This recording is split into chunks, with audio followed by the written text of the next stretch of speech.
Et notre focus de ce matin. Dans un instant, on va parler sport et de cette situation inédite que traverse la Fédération sénégalaise de football. Beaucoup de conflits actuellement dans le football sénégalais. On va en parler dans un instant avec Hervé Penaud, grand reporter au journal L'Équipe, journal français L'Équipe, et Yoro Mangara, un de nos chroniqueurs ici dans la matinale d'Event Prod Media. On se retrouve dans un tout petit instant.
Et grand reporter qui est spécialiste du football africain. Bonjour Hervé. Bonjour à vous et merci de m'accueillir, c'est un plaisir. Plaisir partagé avec nous également Yoro Mangara, journaliste consultant RFI et sur également d'autres chaînes en Europe. Bonjour Yoro. Bonjour Chérif, bonjour Hervé, bonjour aux téléspectateurs de Event Prod Media. Plaisir de vous rassembler tous les deux. Et on va parler d'abord de cette dernière nouvelle qui concerne le football sénégalais, la Fédération sénégalaise de football exactement. Le tribunal arbitral du sport, le TAS, a tranché ce 21 août. Hervé, quelle est la lecture que vous faites de cette situation? Est-ce qu'il tourne définitivement la page de ce conflit? Alors tourner définitivement non, puisque de fait le conflit va être prolongé, puisqu'il va falloir maintenant que la Fédération sénégalaise se penche sur le cas de Madi Touré. Mais c'est quand même une petite victoire pour le président de la Fédération, parce que j'ai lu un petit peu tout ce qui a été dit sur cette situation, mais il n'empêche qu'aujourd'hui, la peur que pouvait avoir le président de la Fédération, c'est que le TAS demande purement et simplement qu'on refasse les élections, ce qui aurait été quand même un gros coup dur. Aujourd'hui, ça laisse la possibilité donc à la Fédération de gérer la situation, et qui dit gérer la situation, vous avez quand même quelques cartes en main et quelques appuis. On peut évidemment revoir le dossier Madi Touré plutôt que de le jeter comme ça par la fenêtre, le revoir et donner raison au président de la fédération actuelle. Vous savez, je ne serais pas plus surpris que ça. Donc aujourd'hui, je pense quand même que du côté de la fédération, on peut souffler et se dire la situation apparaît quand même assez positive. C'est une demi-victoire pour Abdoulaye Fall? Oui, en quelque sorte, oui, bien sûr, oui, tout à fait. Oui, parce qu'à partir du moment où une défaite aurait été de refaire les élections, tout le reste allait dans son sens. Et faut pas oublier aussi, c'est qu'après vous avez des organes de contrôle de la fédération, mais qui sont aussi gérés par le président de la fédération, en tout cas par les gens qui sont proches du président de la fédération. Donc il n'y a pas de raison non plus que d'un seul coup on vienne vous planter un coup de poignard, même si évidemment il ne faut pas préjuger de ce qui va se passer, parce qu'on ne sait jamais ce qui peut se passer. Rappelons-nous que vous l'avez connu vous dans le domaine politique et non sportif, où un président de la République voulant se présenter n'a pas pu se présenter. Donc ça veut dire qu'à un moment, il y a des institutions qui ont fonctionné. Il n'empêche qu'aujourd'hui, vu l'entourage et tout ce qui est en train de se passer à la fédération, ce qui est certain, c'est que le président de la Fédé quand même doit souffler un petit peu et se dire c'est plutôt une bonne chose. C'est même une bonne chose. Yoro Mangara, quelle lecture faites-vous de cette décision? C'est un ouf de soulagement pour Abdoulaye Fall. Pour le football sénégalais, je crois, parce que Je sais que c'est pas encore terminé, mais ça permet au moins à cette fédération de rester encore en place 6, 7 mois, le temps que l'affaire soit vidée au niveau de la commission de la Fédération sénégalaise de football, bien sûr. Et si Madi n'obtient pas gain de cause, c'est écrit noir sur blanc dans le communiqué du tribunal arbitral du sport, c'est en ce moment qu'il pourra saisir le TAS parce que tous les recours auraient été déjà vidés sur place. C'est juste après qu'il pourra saisir le TAS. Donc ça permet à cette fédération de rester encore en place 6 mois, 8 mois, 10 mois, un an, je ne sais pas, jusqu'à ce que le TAS décide de trancher l'affaire, parce que le TAS, dans le communiqué qu'ils ont envoyé de quelques pages, reconnaît qu'il a les compétences de juger la chose. En tout cas, ils vont mieux dormir parce qu'ils savent qu'ils ont encore du temps et peut-être qu'ils ont également le temps de pouvoir convaincre Madi Touré pour qu'il lâche l'affaire. Qui sait? Nous sommes en politique, comme l'a dit Hervé Pono. Et tout cela également, on attend le verdict du 8 octobre, la grosse affaire. Comment analysez-vous tout ce contexte, Yoro? Là, par contre, c'est pas le verdict qui est attendu, c'est le début des auditions. Parce que là aussi, je vois pas mal de journalistes faire des amalgames. Les auditions démarrent le 8. Peut-être que le TAS va donner son verdict. Bon, peut-être 3, 4, 5 mois, je ne sais pas, mais ce ne sera pas le même jour. Parce que le même jour, il faut commencer les auditions. Qui parle d'audition parle de temps. Il faut écouter la partie sénégalaise, écouter les différents acteurs, écouter les arbitres, écouter. Et c'est seulement après que le TAS va essayer de compiler toutes ces données qu'il va après analyser et trancher. Donc, ce ne sera pas le même jour, mais ce sera un peu après, peut-être aux alentours de janvier 2027. Je crois que ça va se jouer entre janvier et février 2027. On parle naturellement de cette finale, hein, gagnée par le Sénégal sur le terrain et finalement la CAF qui donne le Maroc victorieux. Hervé, on ne va pas revenir sur tout ce qui s'est passé, mais quand une finale de la Coupe d'Afrique va se décider finalement au TAS, qu'est-ce que cela vous inspire? Ah bah c'est de la tristesse, de l'immense tristesse. Moi depuis le début, de toute façon, j'avais dit, et pourtant je faisais partie de ceux qui trouvent que c'était pas du tout normal de sortir du terrain de la part des Sénégalais. Mais en revanche, il y a eu un match qui a été joué sur le terrain, il y a un résultat qui a été acquis, et tout le reste, pour moi, c'est secondaire. Parce que si on commence à discuter tous les résultats d'une finale via des éléments extérieurs, c'est-à-dire qu'on peut tout à fait dire un jour, je pense que l'arbitrage a été très mauvais, on nous a pas donné un penalty qu'on méritait, et ben on va attaquer le résultat du match devant le TAS. Donc non, à un moment, il faut quand même revenir à une raison qui est bien précise, qui est de se dire que le résultat d'un match de football est entériné sur le terrain. Il y a eu un coup de sifflet au départ, il y a eu un coup de sifflet à l'arrivée, quelles que soient les erreurs qu'ont pu commettre les arbitres ou un arbitre en l'occurrence, il n'empêche que le résultat était là. Donc pour moi, il n'y avait absolument pas à revenir sur ce résultat-là, même si évidemment l'attitude sénégalaise n'était pas normale. Faut quand même le dire aussi, parce que le problème c'est que beaucoup de gens ont dit à Papio à une époque, finalement ce que tu as fait c'est très bien, ça prouve que nous, les Sénégalais, on ne se fait pas avoir, etc., etc. Et au final, c'est ces mêmes personnes parfois qui sont venus aussi lui planter un coup de couteau dans le dos quand ça allait un petit peu moins bien. Alors que moi, je pense qu'il faut être rigoureux. Il fallait dès le départ dire à Papio. Moi, je me souviens on avoir discuté avec lui et dire, moi, ce genre de choses, ça ne se fait pas. Mais quand c'est fait, c'est fait. Hein. Simplement, on apprend, à mon avis, de ses erreurs. Bon, voilà, il faut. Mais il y a des gens qui l'ont un petit peu poussé là-dedans et puis qui, après coup, se sont peut-être retournés contre lui. C'est malheureusement l'histoire du monde et l'histoire des rapports humains parfois. Il faut faire toujours très attention, mais il ne faut pas attendre toujours que les gens vous disent du bien. Parfois, il faut oser dire les choses en face aux gens, leur dire je pense que ça n'a pas été une bonne chose, il ne fallait pas le faire. Et puis voilà, maintenant, passons à autre chose. Pour moi, le Sénégal, je l'ai déjà dit, ce qui m'a valu quelques reproches, et je suis gentil quand je dis ça, du côté du Maroc, mais pour moi, il y a eu un match de football, il y a eu un but de Pape Gueye, et c'est terminé. Yoro, sur cette question, est-ce que vous pensez que le recours du Sénégal a des chances de passer clairement, au vu des textes en tout cas? Moi, je crois que oui, parce que le match est allé à son terme. C'est ça l'essentiel. Il y a eu les 3 coups de sifflet finaux de l'arbitre. Les Marocains ont accepté de reprendre. Il n'y a pas eu de réserve des Marocains juste avant la reprise du match. Le match est allé à son terme. Le Maroc a accepté de tirer son penalty. Ils l'ont raté dans la foulée.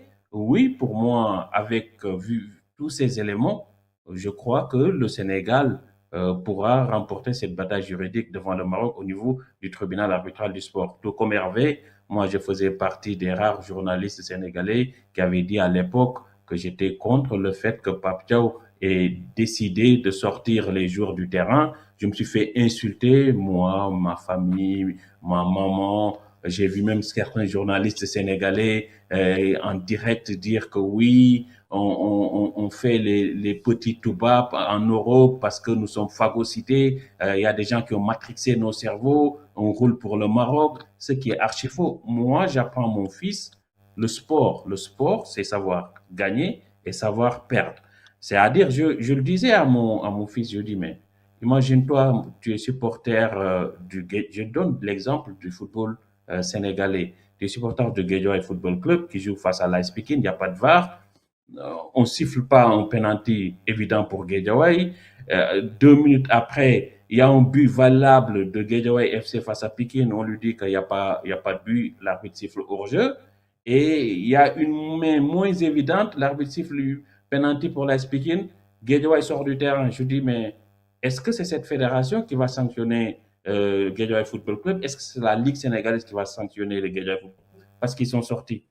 Il me dit non, ben je dis non, parce que cette fédération a cautionné que son entraîneur national sorte du terrain alors que le match n'est pas terminé. Je lui dis également, dans une affaire, deux personnes ne peuvent pas avoir raison. Ça, c'est la fumisterie sénégalaise. Il veut dire que Sadio a raison, mais que Papia a raison. Mais non, Sadio ne voulait pas sortir. Sadio a bien fait de nous retenir. Ah, mais non, Papia a bien fait de nous sortir. Finalement, qui a raison? Moi, je trouve que c'est Sadio qui avait raison, papa. Aujourd'hui, ce qui l'adulé hier, j'ai entendu même une ministre des Sports dire que c'est un héros. C'était catastrophique la gestion de cette histoire marocaine faite par la délégation sénégalaise. On attend ici avec beaucoup d'impatience la décision, le verdict du TAS concernant cette affaire. On va parler d'une autre actualité qui est toujours dans le football sénégalais. C'est l'arrivée de Patrick Vieira sur le banc des Lions. C'est perçu comment, vu de Paris, un coup de maître ou un pari tactique audacieux pour une première en sélection? Qu'est-ce que vous en pensez, Hervé? Ah, moi, je pense que non, c'est un bon choix. Si ça se fait, attendez, pour l'instant, que je sache, il n'y a pas eu de signature officielle. C'est-à-dire qu'il y aurait eu un accord, mais enfin, l'accord, on sait ce que ça peut vouloir dire. On l'a vu déjà, on l'a vu avec Pierre Lechantre, hein, rappelons-nous, avec aussi le football sénégalais. Donc, il faut prendre tout ça avec beaucoup de pincettes. En revanche, sur le profil, sur le personnage Patrick Vieira, ça peut être un mariage intéressant parce que lui a besoin aussi de se relancer. On sait il est sorti de quelques échecs en Europe, mais qu'on avait quand même beaucoup d'espoir en lui, parce que c'est quelqu'un quand même qui connaît très bien le football, évidemment, qui a une magnifique carrière, qui est aussi quelqu'un de posé, d'intelligent. Donc on se disait que ça devrait faire un entraîneur de haut niveau. Malheureusement, il a eu quelques petits échecs, mais tout n'a pas été à jeter dans ce qu'il a fait. Attention, hein.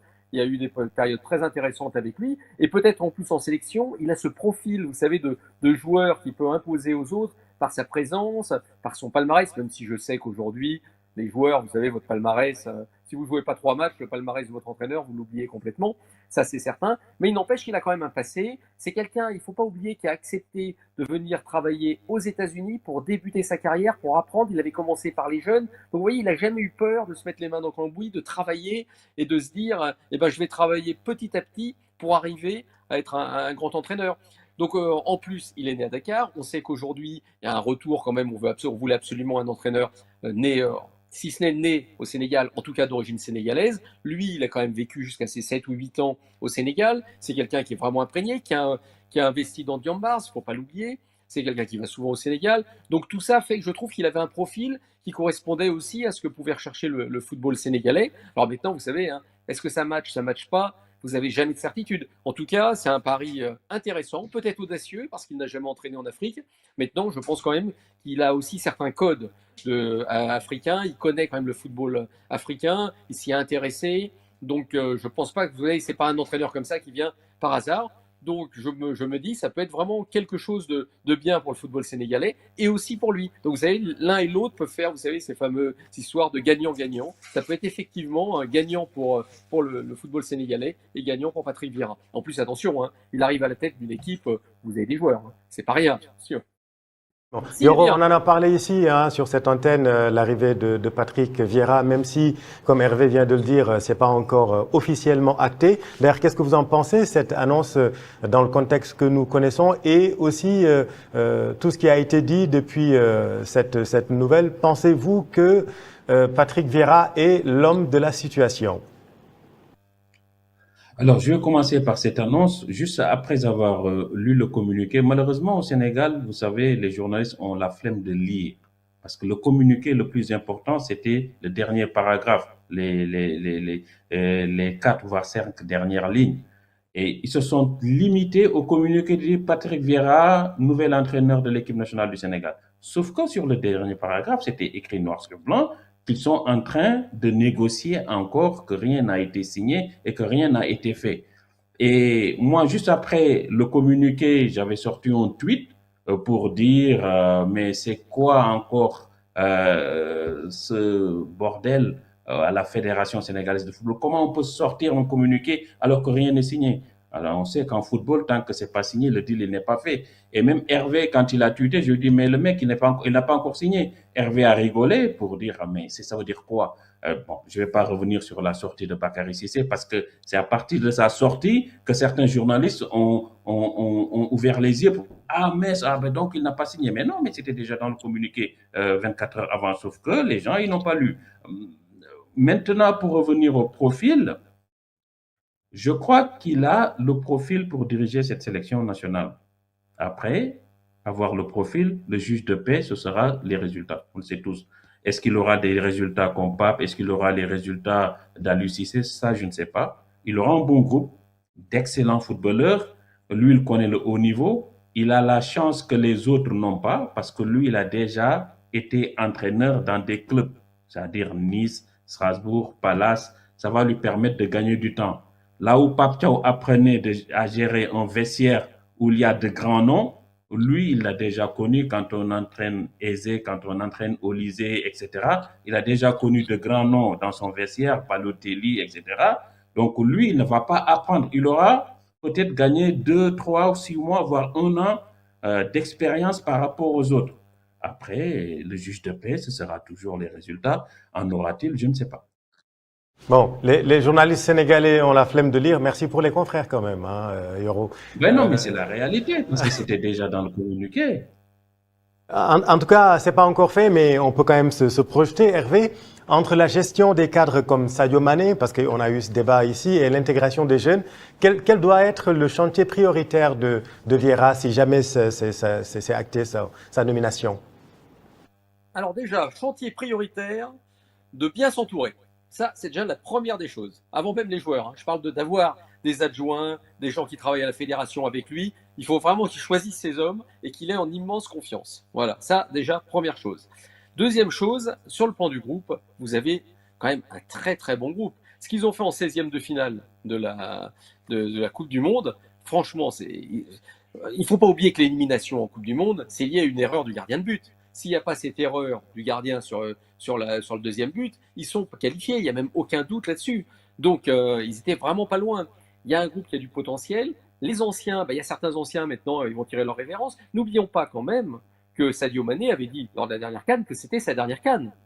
Moi, je vois bien Sadio Mané avoir évidemment un ou deux matchs, au moins un, ça c'est une certitude, d'hommage hein, à un match au Sénégal, parce que Sadio Mané ne peut pas arrêter la carrière sans avoir un match au Sénégal devant son public, dans un moment absolument magnifique. Ça, c'est obligatoire, vu ce qu'est Sadio Mané. Maintenant, est-ce qu'on peut pousser à lui dire il faudrait rester? N'oublions pas sa Coupe du Monde. Il a été très bon. Sadio Mané a fait une très très belle Coupe du Monde par rapport à ce qui était dit. Rappelons-nous sa CAN, meilleur joueur de la CAN, alors que tout le monde pensait qu'il était rincé. Donc, vous voyez, Sadio Mané, c'est encore quelqu'un qu'on peut écouter.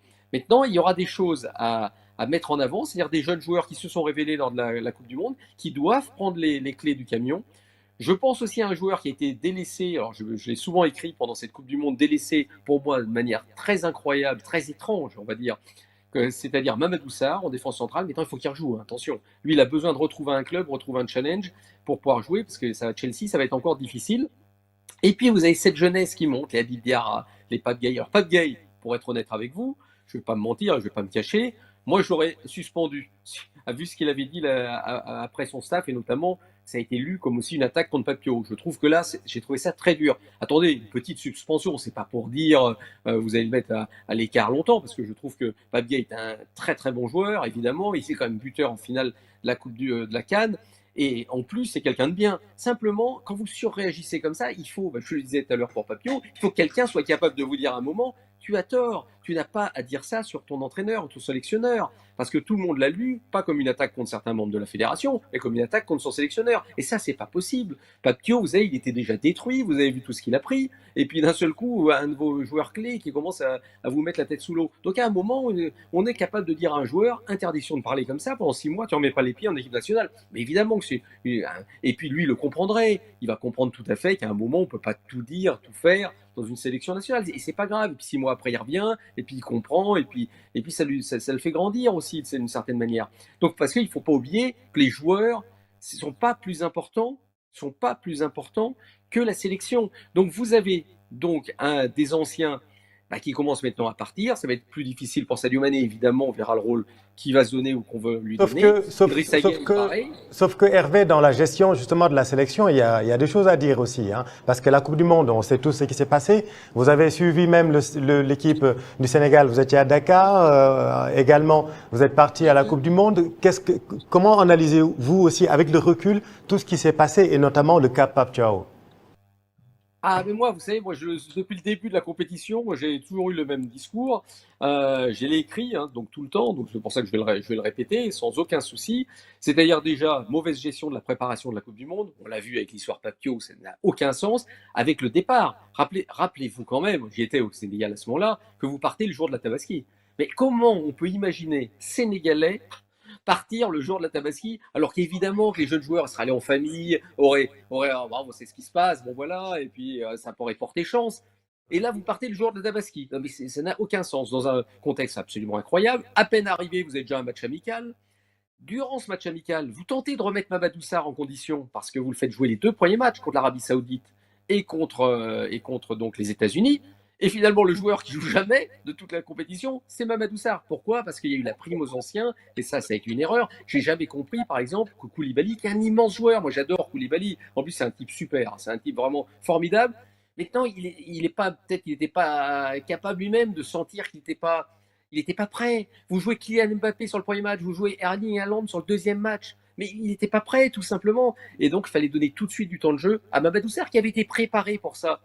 Et puis Habib Diarra aussi avait la possibilité de jouer. Je trouve, si vous voulez, qu'il y a eu des choix qui ont été intrigants, on va dire. Pourquoi? Parce qu'on a laissé les anciens un peu avoir beaucoup de poids sur l'équipe. Il n'empêche que certains anciens ont été très bons. Sadio Mané a été présent, Idrissa Gueye a été présent, mais il fallait faire un mixte, de redonner aussi leur chance, montrer que d'autres pouvaient jouer. C'est pour ça que j'ai beaucoup aimé l'équipe du 16e de finale. Ça n'aura peut-être pas été mon équipe, c'est un autre débat, mais moi je ne parle pas sur les joueurs à la rigueur, parce que moi j'aurais fait jouer évidemment Mamadou Sarr, mais je trouve que d'avoir fait jouer 6 en défense centrale, ça me paraissait logique, puisque lui-même avait fini la saison là-dedans, et puis j'ai vu qu'il a son premier match, il a joué aussi en défense centrale cette année. Début de saison. Donc voilà, ça c'était logique. Nicolas Jackson, qui avait quand même pas mal de mal, mais Ismaïla Assar, qui était vraiment en pleine forme, il y avait des vrais choix qui avaient été faits. Et ça, je me suis dit à un moment, ça y est, je vois le Sénégal et Habib Diarra. Je pense qu'Habib Diarra a vraiment été très très utile durant le match. Malheureusement, après, on peut se dire que les changements étaient plus faits, des changements. Évidemment, on a voulu laisser toujours l'expérience dessus. Il aurait peut-être fallu à ce moment-là insuffler peut-être sans frais chez certains joueurs qui étaient fatigués, évidemment. Et puis en prolongation, d'un seul coup, les anciens, ils ne peuvent plus jouer parce qu'ils en ont plein les bottes et ça peut tout à fait se comprendre. Donc, peut-être qu'il y a eu une gestion de ce match-là, mais surtout, je trouve que tous les autres matchs, à part ce 16e de finale, où là, je trouve qu'il y a eu une vraie gestion de l'entraîneur. Il se dit, maintenant, je prends mes responsabilités. Maintenant, malheureusement, vous avez une erreur du gardien de but, parce que vous pouvez avoir toutes les analyses du monde. Le match est bon, le match contre la Belgique. Le gardien de but, il fait une erreur. Je l'ai revu quand je suis revenu en France. J'ai revu encore le match parce que je me suis dit, c'est pas possible. Et quand vous revoyez, il n'y a même pas besoin de sortir, parce qu'il aurait même fait amorti poitrine pour arrêter la balle. Il n'y aurait pas eu de but et c'était terminé. Donc ils auraient été qualifiés, tout le monde aurait sauté de jouer au pays. Vous auriez 8e de finale contre les USA, qui était quand même une équipe vraiment largement à votre portée, c'est le moins qu'on puisse dire. Et il y avait le match contre le quart de finale contre l'Espagne, et là, on ne sait jamais. Et même si on perd au quart de finale, tout le monde aurait dit magnifique performance du Sénégal. Donc vous voyez, c'est pour ça qu'il faut faire toujours très attention et dans les analyses, s'attacher quand même à ce qui a été fait, pas que le résultat brut. Et je pense que malheureusement, ce qui a été fait, alors d'une certaine manière, c'était la fin finalement. Cette erreur du gardien, c'est à peu près toutes les erreurs qui ont été commises durant toute la préparation. C'est le point, la touche finale, si vous voulez, à toutes les erreurs qui ont été commises. Mais malheureusement, parce que je pense que si vous passez ce 16e de finale, je sentais qu'il y avait vraiment quelque chose dans cette équipe. Le problème, je comprends toujours pas comment Mamadou Sarr a pu être écarté de cette manière-là, sachant qu'il a joué les 2 matchs de préparation pour essayer de le remettre dans le rythme.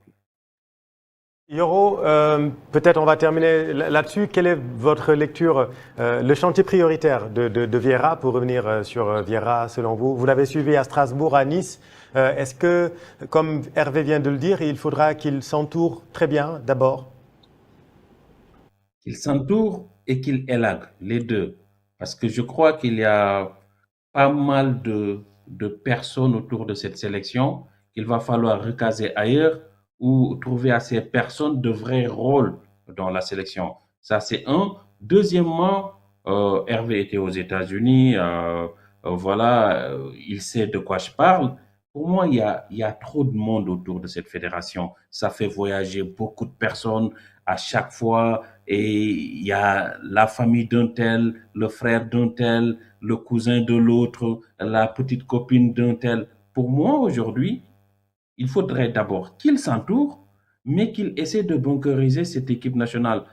Pas faire en sorte de couper les Sénégalais de leur équipe, non, mais qu'il y ait des plages horaires bien établies pour que certains, s'ils veulent venir voir les joueurs, qu'ils puissent l'avoir, mais ne pas habiter avec eux, sandagaïser l'équipe nationale du Sénégal. L'équipe nationale du Sénégal, pour moi, n'est pas un marché. Et vous avez vu le président de la Fédération sénégalaise de football lors de sa conférence de presse après la Coupe du Monde dire que lui avait la composition de l'équipe 48 heures avant le match. Mais quel entraîneur sérieux va envoyer une composition d'équipe à son président 48 heures après, avant? Parce que le président de la fédération, il n'est pas entraîneur. Il n'a aucun diplôme. Je ne le connaissais pas entraîneur. Donc, il va faire quoi avec? Laisser le sportif à l'entraîneur, que les encadreurs restent des encadreurs, que les dirigeants restent des dirigeants et qu'ils s'occupent de l'administratif. Oui, si on arrive à cloisonner, que chacun reste à sa place, oui, il arrivera à faire de bons résultats parce que lui, quand même, a connu la rigueur du haut niveau. Il a joué au Milan, quand tu te fais entraîner par Capello, et tu connais des entraîneurs comme Wenger, et tu connais des Lippi dans ta carrière, des Mourinho. Le mec, il a connu que la crème. Et de ces entraîneurs-là, il a appris la rigueur et c'est ce qu'il va appliquer au sein de cette fédération. Les cadres vont rester à une place, ça, On c'est sait important. que Parce c'est un qu'on l'a entraîneur vu qui aime lors de avoir le cette Coupe du ballon. Monde. Est-ce que le matériel qu'on a actuellement, est-ce qu'on a de quoi faire? Bah oui, regardez. Cette année, vous allez voir comme en Ligue des Champions, il y a Diao qui a peu joué dans cette Coupe du Monde et qui est pourtant un excellent footballeur. On va le voir cette année en Serie A et avec comme en Ligue des Champions. Peut-être Ismaël Assar va occuper le rôle d'avant-centre. Il se pourrait qu'il aille à Galatasaray.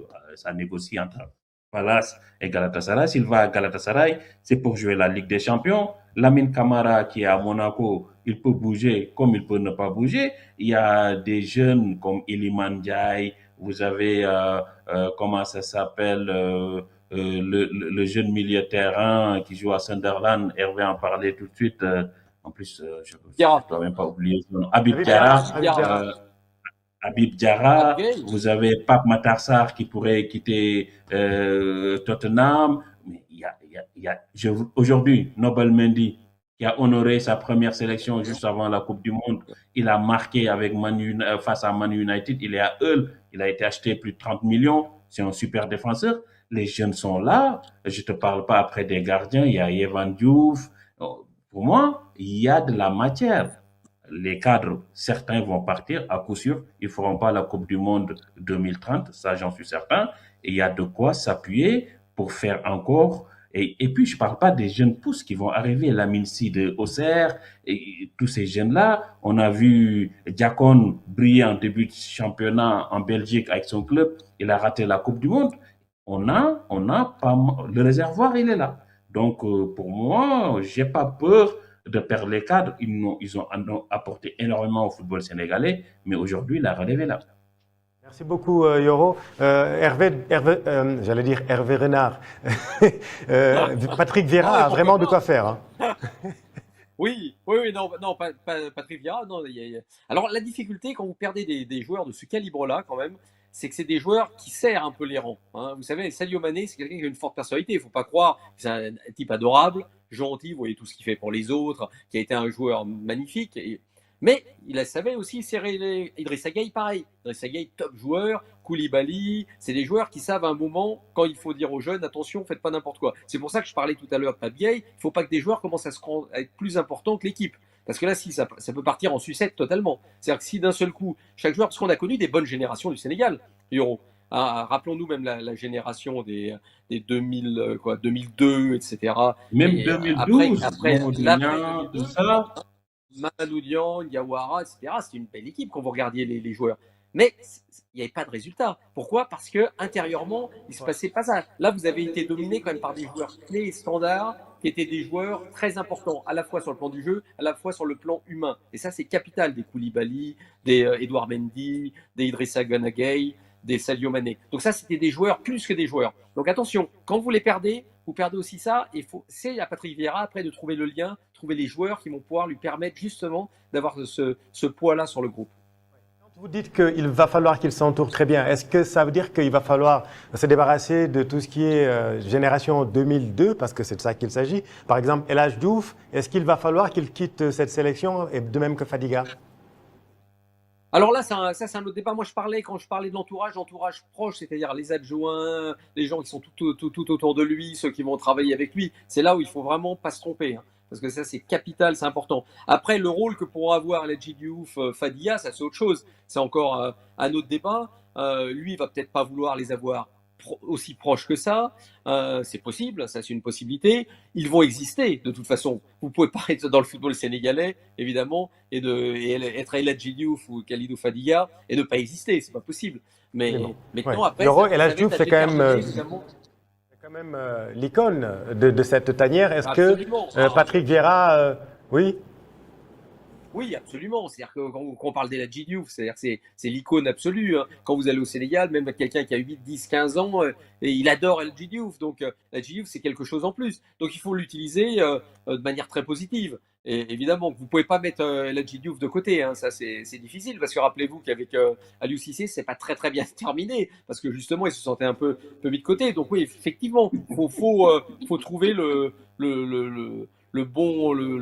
comment dire, les bonnes relations, et puis ça se trouver le poste. Oui, tout simplement. Qui va lui convenir. Parce que lui, il ne faut pas oublier une chose, El Hadji Diouf, c'est un amoureux du football sénégalais, c'est un amoureux absolu de son pays. Donc ce qu'il veut aussi, c'est que l'équipe nationale, elle gagne, ne l'oublions pas. Absolument. Yoro, merci beaucoup. Merci, Chérif. Plaisir partagé. Merci beaucoup et bonne journée à Paris. Vous êtes en Bretagne, en revanche, Hervé. Je suis rentré de Bretagne. J'étais en Bretagne jusqu'à hier soir, mais je suis rentré de Bretagne. Super, alors. Bonne semaine en tout cas et à très bientôt. Beaucoup. Et comme on dit en Bretagne, ciao. Au revoir.